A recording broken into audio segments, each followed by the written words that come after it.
আসসালামু আলাইকুম। আজকে আমরা বিশ্ববিদ্যালয়ে ভর্তি পরীক্ষায় এসেছিল এমন একটি প্রশ্ন নিয়ে আলোচনা করব এবং সেই প্রশ্নটি আসলে ইংরেজি গ্রামারের যে রুলস থেকে এসেছে সেই রুলটি আমরা শেখার চেষ্টা করব, যার ফলে আমরা এই ধরনের কোনো প্রশ্ন যদি পরীক্ষায় আসে তাহলে আমরা খুব সহজেই সমাধান করতে পারবো। সো এখানে দেখতে পাচ্ছেন যে প্রশ্নটি হচ্ছে এরকম: if A Ruby is heated, ঠিক আছে, ইট টেম্পোরারি লস ইট কালার। তার মানে এখানে দেখুন ইফ যুক্ত একটি ক্লজ রয়েছে এবং পরে আরেকটি কমার পরে আরেকটি ক্লজ রয়েছে।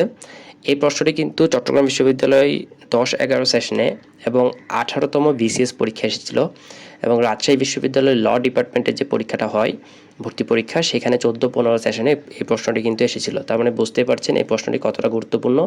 এবং এই নিয়ম থেকে আপনারা দেখতে পাবেন যে এই নিয়ম থেকে আরও অনেকগুলো প্রশ্ন এসে থাকে একই নিয়ম থেকে, কিন্তু আলাদা আলাদা এক্সাম্পল। সো এই নিয়মটি যদি আমরা শিখে নিতে পারি প্রশ্নটি সলভ করার পর, তাহলে এই ধরনের প্রশ্ন যদি আমাদের ভবিষ্যতে কোনো ভর্তি পরীক্ষায় আসে তাহলে আমরা সহজেই এই প্রশ্নগুলোর উত্তর সঠিকভাবে দিতে পারবো। সো এখানে আসলে অপশন দেওয়া আছে, দেখুন উইল মানে ইটের পরে একটা এমন একটা এখানে 4টা থেকে একটি অপশন এখানে বসালে বাক্যটি কমপ্লিট হবে। তো আমাদেরকে রাইট অপশনটি চুজ করতে হবে।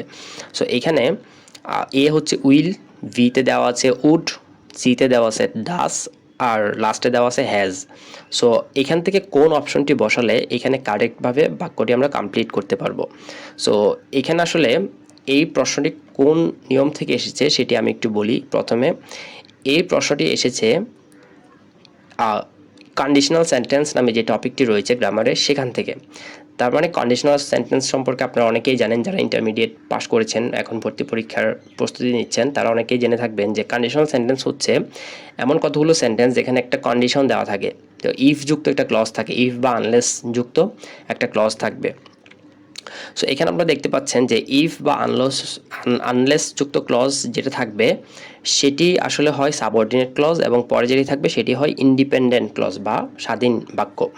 সো এখানে ইফ যুক্ত বাক্যে এই নিয়মটি হচ্ছে ইফ যুক্ত বাক্যে টেন্স যদি প্রেজেন্ট ইনডিফিনিট হয়, টেন্স যদি প্রেজেন্ট ইনডিফিনিট হয় সেক্ষেত্রে মেইন ক্লজটি অবশ্যই কিন্তু ফিউচার ইনডিফিনিট হবে।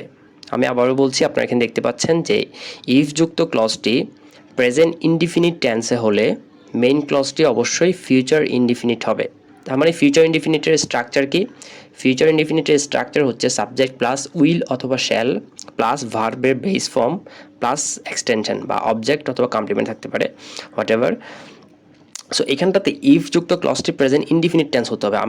আমরা এবার একটু প্রশ্নে ফিরে যাই।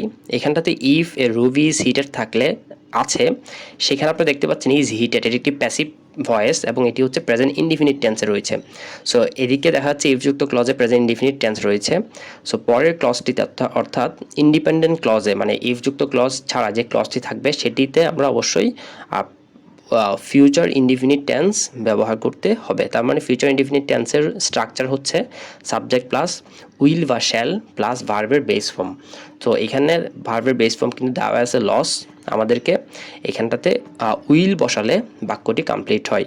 সো আমাদের পুরো বাক্যটি হবে if a ruby is heated it will temporary lose its colour. এখানে টেম্পোরারি হচ্ছে একটি অ্যাডভার্ব। সো আমার এখানটাতে হচ্ছে উইল বা শ্যাল অ্যান্ড এখানে লস বেস ফর্ম দেওয়াই আছে ইটস কালার। সো এটি কিন্তু একটি গুরুত্বপূর্ণ প্রশ্ন এবং নিয়মটি থেকে কিন্তু প্রায়ই পরীক্ষায় প্রশ্ন হয়ে থাকে। সো আপনারা একটু নিয়মটি যদি শিখে নিতে পারেন তাহলে এই ধরনের প্রশ্ন পরীক্ষায় ভবিষ্যতে আসলে আপনারা এটা কিন্তু সহজেই সমাধান করতে পারবেন। সো এরকম একটি প্রশ্ন আমি আপনাদেরকে দেখাচ্ছি, আপনারা এই প্রশ্নটি সলভ করার চেষ্টা করবেন এবং এটার রাইট অ্যান্সার আপনারা এই ভিডিও কমেন্ট বক্সে জানাবেন। কন্ডিশনাল সেন্টেন্সের উপর যদি আপনারা আরও বিস্তারিত ক্লাস চান বা আরও প্রশ্ন সমাধান চান তাহলে এই ভিডিও কমেন্ট বক্সে জানাবেন। আমি চেষ্টা করব কন্ডিশনাল সেন্টেন্সের উপর আরও কয়েকটি ভিডিও টিউটোরিয়াল তৈরি করতে।